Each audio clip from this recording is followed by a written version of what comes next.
Hoy vamos a hablar de la datación relativa, refiriéndonos, la mayoría de los casos, a los estratos de las rocas sedimentarias. Vale, para explicar la datación relativa nos vamos a centrar en tres de sus principios fundamentales, a pesar de que hay más, solo nos vamos a centrar en estos tres. El primero de ellos es el principio de la superposición de estratos, a continuación hablaremos del principio de la horizontalidad y por último hablaremos del principio de la continuidad lateral. Vale, el principio de la superposición de estratos indica que los estratos se depositan horizontalmente, unos sobre otros, de manera que toda capa superpuesta a otra es más moderna que aquella. Vamos a explicar esto un poco más en detalle. Este principio nos permite establecer una ordenación temporal relativa de los estratos, tanto si aparecen horizontales como si aparecen ligeramente deformados, y también de los fósiles que los contienen. Como podemos ver en la animación, primero se depositan los sedimentos del estrato rosa, a continuación los del verde, siguiendo con los del naranja y por último el azul.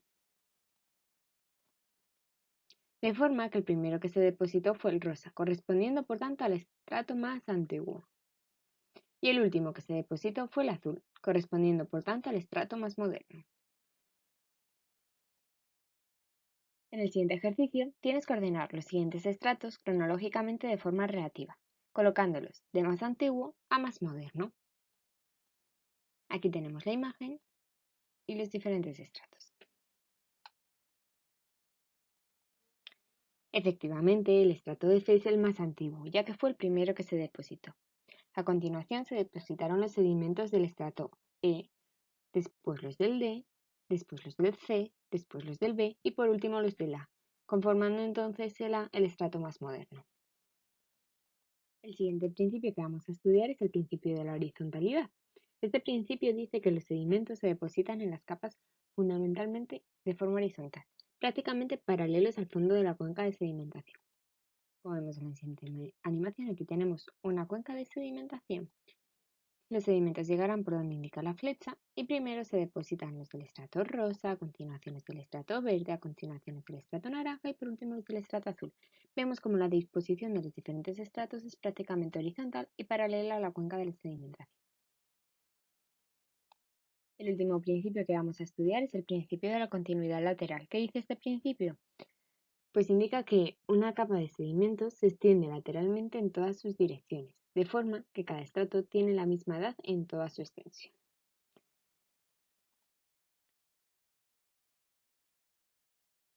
Como vemos en la imagen, los estratos que se han depositado primero el rosa, después el verde, después el naranja y después el azul, pueden sufrir procesos que rompan aparentemente su continuidad, como por ejemplo la erosión de un río.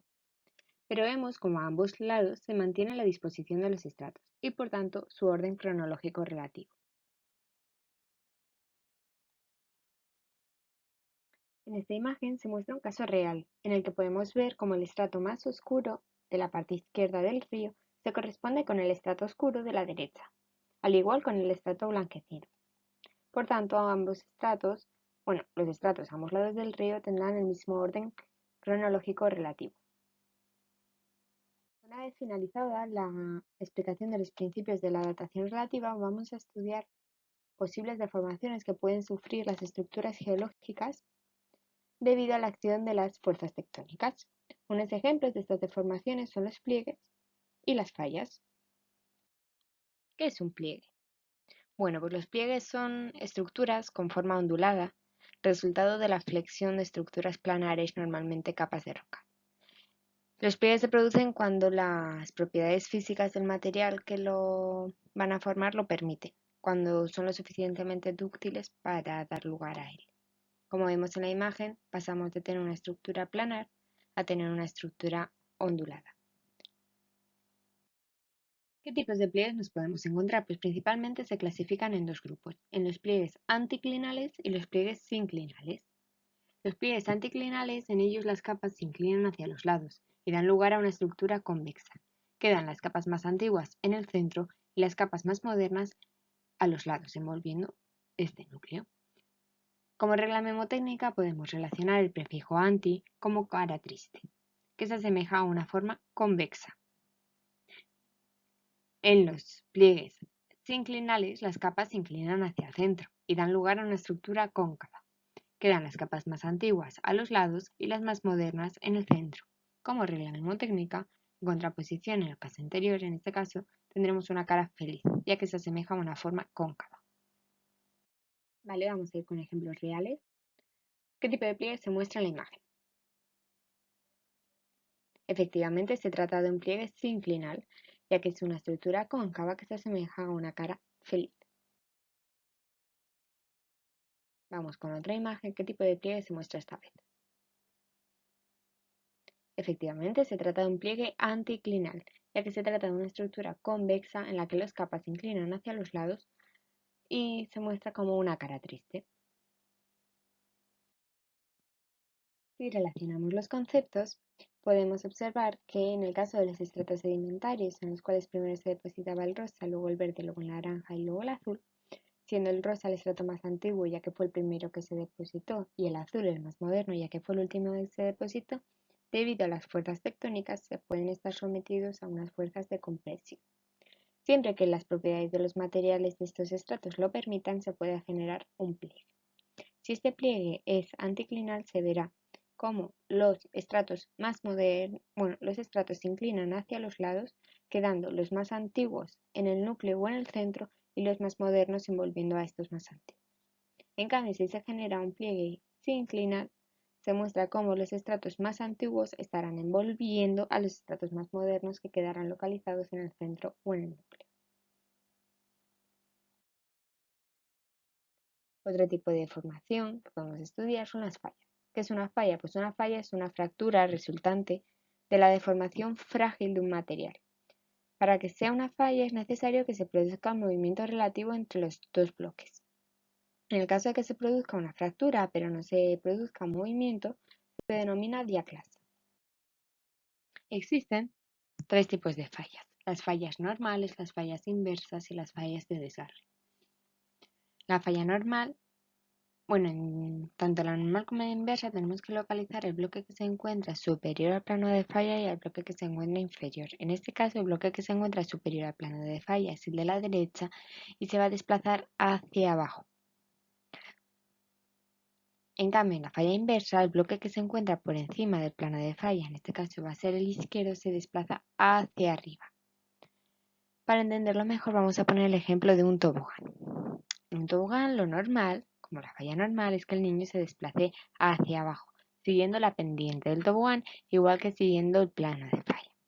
En cambio, en la falla inversa, lo que ocurre es que el bloque superior, que sería como el niño, va a ir en contra de la pendiente, va a subir por la cuesta del tobogán. Bien, por último tenemos las fallas de desgarre, en las cuales los dos bloques no se desplazan uno por encima del otro, sino que se desplazan de forma lateral.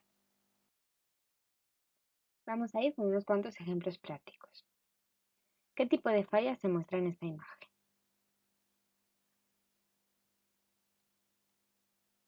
Vale. Para orientarnos un poco respecto a las siguientes imágenes, vamos a seguir como una serie de pasos. Lo primero es detectar qué bloque está en la parte inferior del plano de falla y qué bloque está en la parte superior. Como he señalado en amarillo, el bloque que está en la parte inferior del plano de falla es el amarillo, mientras que el bloque que está en el plano superior al plano de falla es en rojo. Siempre nos vamos a coger como referencia el bloque superior. Para ver cómo se ha desplazado, nos fijamos en un estrato de referencia, por ejemplo este que está así como más marrón, y vemos que el bloque superior, como he dicho, se ha desplazado hacia arriba. Es una falla inversa. ¿Por qué? Porque si esto fuera un tobogán, el bloque rojo, es decir, el bloque superior, iría hacia abajo. Entonces sería una falla normal. Va al revés que en un tobogán. Como va al revés que en un tobogán, una falla inversa, porque se desplaza hacia arriba. Vale, vamos con otro ejemplo. ¿Qué tipo de fallas se muestra en esta imagen? Vale, antes de poneros la imagen, quiero aclarar que esta imagen se ha tomado desde arriba, enfocando a la superficie terrestre. No se ha tomado enfocando a la pared de una forma transversal como en la imagen anterior, sino que se ha tomado desde arriba. De forma que tenemos esta falla donde se ve muy bien el límite de la fractura. ¿De qué tipo de falla se puede estar tratando? Efectivamente, es una falla de desgarre. ¿Por qué? Porque como la foto está tomada desde arriba, vemos que ninguna se ha desplazado ni por encima ni ningún bloque se ha desplazado ni por encima ni por debajo del otro, sino que se han desplazado de forma lateral, como las fallas de desgarre. A ver si sale el diagrama. Aquí está. Bien, vamos con vamos con la última imagen. Esta vez sí que está tomada directamente de forma transversal, un plano de la pared, y queremos saber de qué tipo de fallas se trata. Vamos a seguir los mismos pasos que en la primera foto. Primero detectamos cuál es el bloque que está por debajo del plano de falla, que en este caso es el amarillo, y cuál es el bloque que está por encima, que en este caso es el rojo. A continuación buscamos un estrato de referencia, por ejemplo este marrón, y vemos cómo el bloque superior al plano de falla se ha desplazado hacia abajo, como en un tobogán, de forma que se trata de una falla normal. Si relacionamos los conceptos, vamos a realizar este ejercicio. Prestad atención porque a continuación vais a tener otro ejercicio muy similar que vais a tener que realizar vosotros solos. Bien, ordena de forma relativa las letras de más antiguo a más moderno.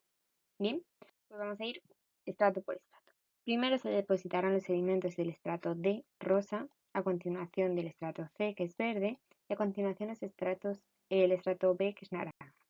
Después se producirá unas fuerzas de compresión que producirán una fractura que darán lugar a la falla y por tanto al desplazamiento del bloque superior hacia abajo en este caso. Y después se depositará el estrato A o azul. ¿Por qué sabemos que el estrato A es posterior a la falla? Pues porque como veis en el límite de la fractura no incluye al estrato A y el estrato A no ha sufrido ningún tipo de desplazamiento. Ahora os toca a vosotros. Bueno, también tenemos que decir que la falla es normal porque el bloque superior se desplaza a favor de la pendiente como en un tobogán hacia abajo respecto al límite de falla. Relacionando estos conceptos, es tu turno. Ordena de forma relativa las letras de más antiguo a más moderno y di de qué tipo de falla se trata. Vale, para explicar la respuesta vamos a ir uno a uno de la misma forma que en el caso anterior. Vemos que primero tenemos los sedimentos del estrato E, después los del estrato T, después los del estrato C. A continuación se producen las fuerzas de compresión que dan lugar a la fractura y el desplazamiento de la falla. En este caso vemos que el bloque superior se desplaza hacia arriba, no hacia abajo. A continuación se depositarán los sedimentos del estrato B y por último los del estrato A. Como antes vemos que el estrato A y el estrato B son posteriores a la producción de la falla ya que no han sufrido desplazamiento ni fractura. En este caso se trata de una falla inversa ya que el bloque superior que se encuentra en la parte superior del límite de falla se ha desplazado hacia arriba, en contra de la pendiente. Y eso es todo por hoy.